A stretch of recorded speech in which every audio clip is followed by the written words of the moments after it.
What up, Bulls Nation? Peck here. Earlier Monday afternoon, we were pleased to be joined by the one and only Tim Band McMahon, NBA reporter for ESPN, who is releasing his book about the one and only Luka Doncic. Drops March 25th. The book, The Wonder Boy, Luka Doncic and the Curse of Greatness. We got McMahon's thoughts on Luka, the process of writing that book, the big trade that sent him to the Lakers, his thoughts on the Zach LaVine trade to the Kings, and what the Bulls have been up to lately. All of that and more in a great conversation with the one and only Band McMahon. Take a listen.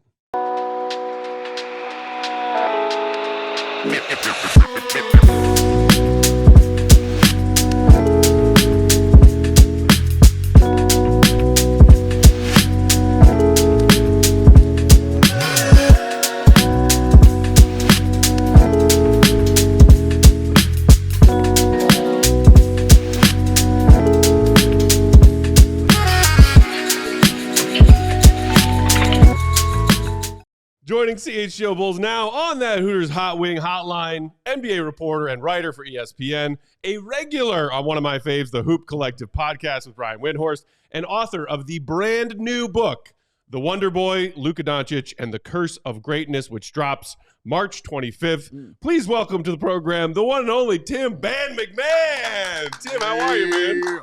Howdy, partners. I appreciate you guys having me. I appreciate your interest in the NBA remaining strong despite the Bulls. Well, I guess the Bulls are winning some games recently, but despite the last, decade or so of Bulls hoops. Tim, I want to ask you a quick question first, and I like asking this to good writers. What came first for you, your love of writing or your love of basketball?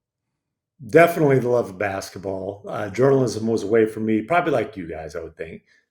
This was a way for me to be involved in sports. And it's funny, I actually went to a little D2 school in Florida to play basketball and major in business. And neither one of those lasted the first semester. I realized pretty quickly 6'4" white boys who don't have a handle and ain't great shooters, even in D2, you don't get off the bench. You're riding pine. So decided to focus on my strengths, which at the time was partying. I did really well with that year. And the business class, sat in one or two economics classes, was like, ain't no way this is happening. And next thing you know, I became a journalist where you don't have to be very smart. All you have to have is some passion and a little punctuation, and there you go. Confirm. So, Tim, this book that I cannot wait to read, I love bios of NBA players, especially those outside of the Bulls universe that we live in every day. Please tell us more about this subtitle, The Curse of Greatness. How is it that you came across that phrase when thinking up a title for this book, and how does it relate to Luka and the story you're trying to tell with this book? Yeah, and so I didn't want to approach this as a traditional bio. To be honest with you, I told the publishing company before I took the deal, I said, hey, if you think this is something that's going to require cooperation from Luka, I don't want to agree to it, because I didn't think he was going to cooperate, not like a negative thing. He's just not a guy who's really wants to do anything extra with media. So the premise of the book is there's this pressure on an NBA franchise when they draft a prodigy. It's like it's the greatest gift in the NBA, get in a prodigy.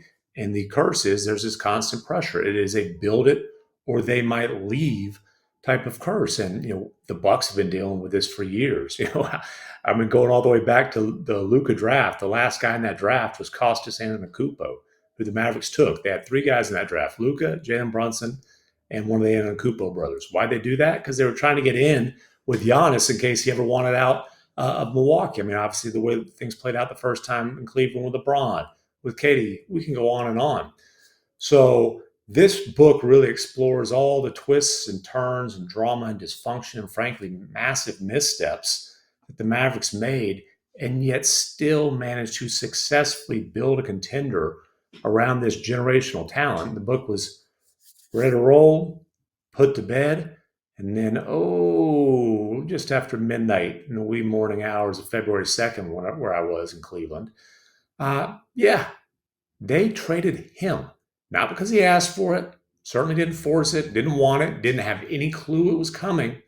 The Mavericks decided to dump this dude. So insane plot twist, didn't see coming, had to hustle to get one final chapter written. But again, the whole premise of the book is the curse of greatness is there's a massive amount of pressure on a franchise once they get that guy on board. I know the trade was shocking to you, but how much writing was on the wall about this trade? Because I've heard you talk about it a little bit, like some of the higher ups weren't cool with him. They fired some of Luka's people and stuff like that. Like, how much of the writing was on the wall? Well, so first of all, I'm still shocked that the frustration that they had, the fraying of the relationships, led to that decision at that time. So now, was I certainly well aware of frustration, specifically with his conditioning? Yes. And that's something I've chronicled throughout his career. At times kind of get me sideways with him. It's certainly a subject that is, dealt with throughout the book. So, I mean, that writing, you could say it was on the wall. It's just, I never imagined it would lead to the decision to dump him because, look, conditioning has been a concern throughout his career. And he's a 5-time first-team All-NBA selection who is yet to hit what should be his prime years. And he led the NBA in scoring, averaging damn near a triple-double last year, and took the team to the finals. So as much as that stuff's on the wall, that writing was on the wall, there staffers being let go who were close to Luka, the fraying of the relationship. I knew there was frustration. I was just flabbergasted that it led to giving up a guy that, I mean, teams bend over backwards to get a chance to have this type of player on their roster. And the Mavericks willingly decided they were getting out of the Luka business. So should I have seen it coming? I don't think so, just because I think it's an unprecedented decision in NBA history. I wonder if, like, in some ways, the decision was the curse of greatness. Like, was it so hard to build around him, or, he was difficult, or whatever it may have been, that's ultimately why they ended up doing what they did. But I'm curious, just in terms of writing the book. I mean, you said you didn't want to get into it giving the publisher the idea that there was going to be cooperation from Luka, but you had a great excerpt today from it on ESPN.com with obviously some great reporting. So just curious, like, how much you were able to involve Luka in that reporting, or maybe if there are any other reporting or interviews that you had that really stand out. Well, look, I've covered Luka or the Mavericks before Luka's career, obviously continued to after. I cover multiple teams at this point, but I am based in Dallas. That's the team I see most often. That's, so his voice is in there plenty, simply because I've covered his entire career. And so, and then I did a lot of interviews with people, and it's kind of like the book and my day job kind of went hand in hand. The actual writing of the book was a summer project, but I'm reporting on the Mavericks on a regular basis. And there were a couple of interviews that were book specific. The excerpt you mentioned today about how they bungled the Jalen Brunson situation. Rick Brunson was happy to meet me for coffee last year when the Knicks were in Dallas, and Rick Brunson, former Chicago Bull, I believe, player and assistant coach, by the way. He's a man who can be quite colorful, when he wants to be, and that was certainly the case. So there were, I don't know, a few dozen book specific interviews, but a lot of this honestly is going through, and maybe it's stuff that I had reported, maybe it's just being able to look back at things with the benefit of hindsight, where it's a few years down the road and you realize, hey, that moment, maybe we didn't think it was much then, but really being able to kind of examine that, with a crystal ball, knowing how things played out. Obviously, the Luka Anthony Davis trade shocked the NBA world. It's one of the biggest trades to ever happen. There were other big moves that happened at the deadline, and because you are on a Bulls program here, McMahon, curious to get your thoughts of the trade that sent Fox to the Spurs. Zach LaVine finally, after years of rumors, gets traded from the Bulls to the Kings. The Bulls get some fill-in pieces. How did you feel about the trade at the time, just as an unbiased observer of NBA basketball from the Bulls side of things? And has that changed at all since you've seen the Bulls, especially Kobe White and Josh Giddy, really kind of thrive in the aftermath of Zach's departure? No, I thought the Bulls, as was the case in the previous deal with the Kings and the Spurs, they definitely earned a bronze medal, third place in a 3-team deal. So that's an accomplishment. You can hang that thing around your neck if you want. Look, they were late trading Zach LaVine, because of, and he played extremely well this year, so his value beefed up a little bit, but they did not get good value for him. One thing I mentioned in this book, and I've mentioned it before, when the Mavericks were desperate to get a co-star for Luka right after they bungled the Brunson situation, they wanted Zach LaVine. They had interest in him, and the Bulls were like, "No, we're not moving LaVine." So the package that ended up in Brooklyn for Kyrie probably could have gone to Chicago if the Bulls would have acted, and they didn't get nearly that kind of a value for LaVine. Now, it was time for the Bulls to go younger. It was time for the Bulls, and they weren't able to move Vooch. It's time for the Bulls to really lean into youth, to lean into a rebuild. I still feel like they're stuck in purgatory.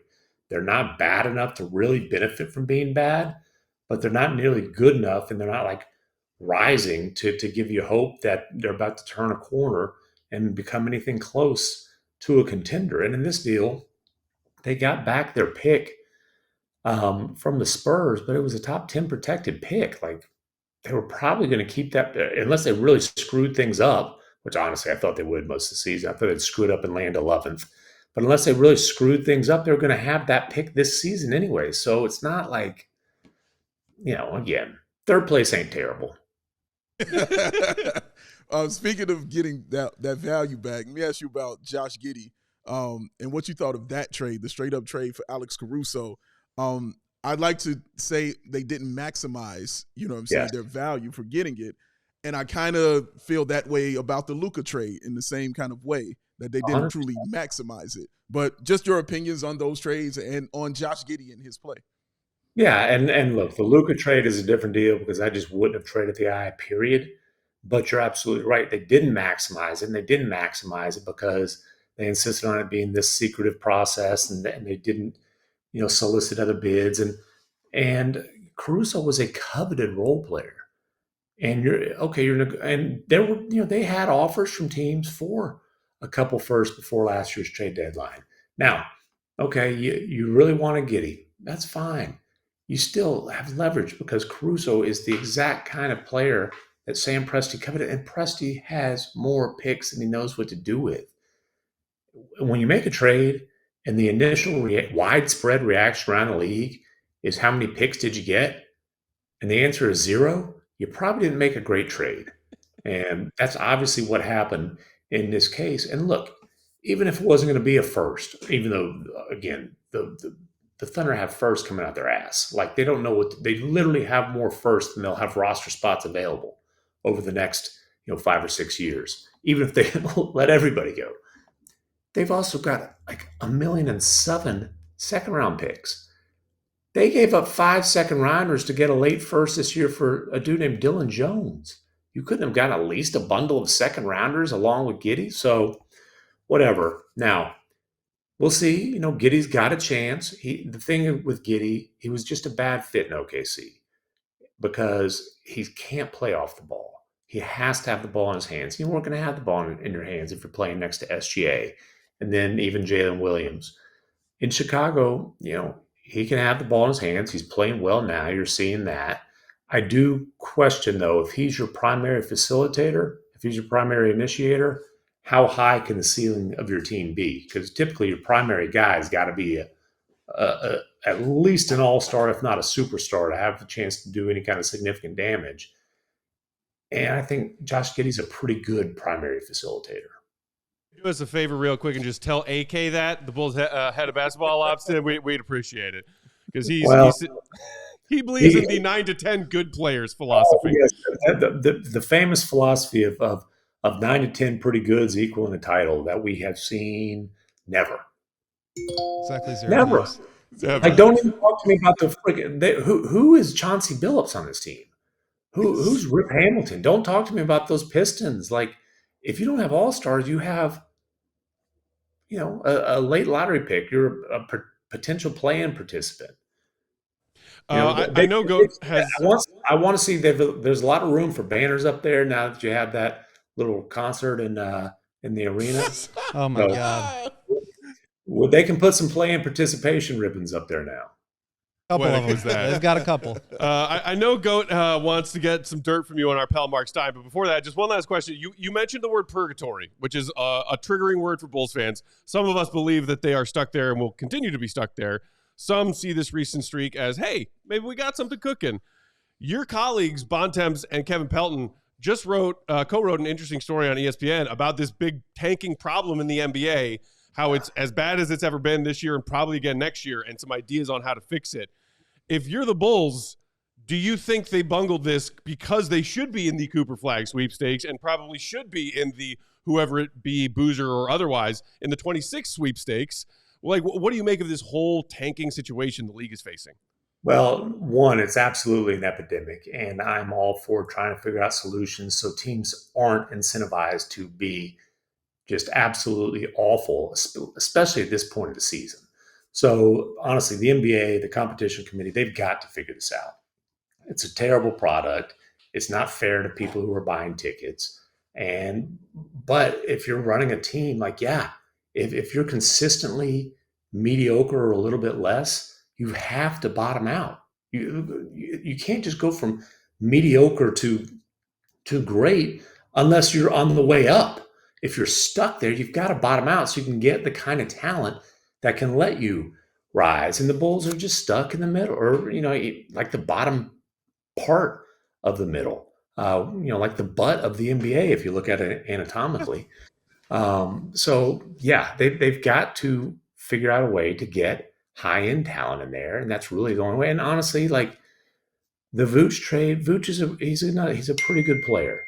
It was a bad trade because it didn't move the needle for them, and they gave up significant assets. Obviously, Franz Wagner, that pick being really the primary one. And then you double down on it, and so you're like, it didn't move the needle, and you're doubling down on it by giving them another deal, and you just continue to be just stuck. And that, I think, is the most frustrating place for fans to be, because look, if you're bottoming out, they at least understand, hey, it ain't fun, but it's necessary, and they can look, okay, Cooper Flag, okay, this Dylan Harper, Ace Bailey, the Edgecombe kid from Baylor, and you can at least generate some hope. You draft one of those guys, you've got some interest. The Bulls are a pretty bad, boring basketball team right now. And okay, I understand they've won some games recently. In the big picture, they're pretty bad and they're boring. And you brought up the tanking thing, so I just have to ask. I mean, the Mavs are really going through it right now. Kyrie obviously out for the year, injuries up and down the lineup, but Anthony Davis making a comeback tonight. The Mavs are only 3 games behind the Bulls in the tankathon order. Are they at risk of trying to do what they did a couple years ago to protect what was a top 10 protected pick, and try to draft Derek Lively? Or are they going to go for it to try to make this trade look as good as possible by making a playoff push? Because that one does affect the Bulls. Yeah, and honestly, like, they're not going to make this trade look good this year. They might end up in the play-in, but even if they get to the first round, like, they're not going to beat the freaking Oklahoma City Thunder in the first round without Kyrie Irving. The chance for this trade to look good this year and maybe ever, unfortunately, went down with Kyrie when he tore up his knee. But Anthony Davis, there were people who talked to him about, dude, risk reward, like, you don't need to come back this season, take it easy. And he's like, no, I want to play. I want to get on the floor. He's a proud guy. He's got something to prove. I'm sure he's heard all kinds of stuff about how awful this trade was. The 31 minutes he was on the floor, it was only 31 minutes for the Mavericks, but it was spectacular. And so, he's back. He's back tonight, and they'll kind of manage that moving forward. So if he's back, they're not tanking. And look, the tank a couple of years ago was a very different situation, because it's kind of like the situation I thought the Bulls would find themselves in before they finished third in that 3-team deal, and got that pick back. But the Mavericks, if they'd have played that season out, that last week, they had a very small chance, a tiny chance of making the play-in. The most likely scenario is they would have ended up with the 11th pick, which means the New York Knicks would have ended up with the 11th pick. If they tanked, they knew they'd at least land 10th in the lottery odds, and that's where they ended up, 10th, with a top 10 protected pick that ended up turning into Derek Lively II, who was a key guy on this finals team that they built around the generational talent that they decided to trade a few months later. Coach, did you have a Stein question? Oh yeah, just before we let you go, quick. Mark Stein is he's been great to us, sharing his time and joining to give us some insights. But obviously down there in Dallas with you. So any digs you can share with us, or dirt you can give us some dirt on Stein. Get back to him. Who? There you go. Steiny's my guy. Steiny, honestly, man, Steiny has been a mentor for me since Mark Cuban had the great blog ban in Avery Johnson's final months with the Mavericks, when I was the only blogger covering the team, and Cuban decided that he couldn't let all the bloggers in. The one thing I will tell you about Steiny, if you ever go out to eat with him, do not let him pick the restaurant, because you will end up at a place where you're looking at the menu and you're like, Steiny, I don't know what any of these words mean. Like, what the hell is this? Like, is there anything like I've heard of on the menu? He's just like, he's too old to be a hipster. So whatever the previous generation's hipsters were, that is the epitome and the essence of Mark Stein. The man has eclectic tastes. I think before hipsters was hippies, McMahon. I think, that was... Yeah, so he's whatever is in between. Because right, the Gen X version of a hipster / hippie. I don't know what they call those. Well, yeah, because he definitely ain't a hippie. Because I guarantee you this, Mark Stein ain't never rolled up a joint in his life. That I can promise. Tim, we really appreciate the time. Bulls Nation, grab yourself a copy of that book, dropping March 25th. The Wonder Boy, Luka Doncic, and the Curse of Greatness. Also, if you aren't listening to the Hoop Collective, you are missing out. Also, be sure to read Tim's stuff, ESPN.com. Follow him at ESPN_McMahon. Band McMahon, it was an honor and a pleasure, sir. We know Mavs got tip-off around the corner here, so keep up the great work. Fellas, I really appreciate you having me. That was a pretty thorough list of plugs. I am flattered, I am honored, and I'm certainly appreciative. Adios, amigos. Take care. Adios, amigos. We all silly like the mayor.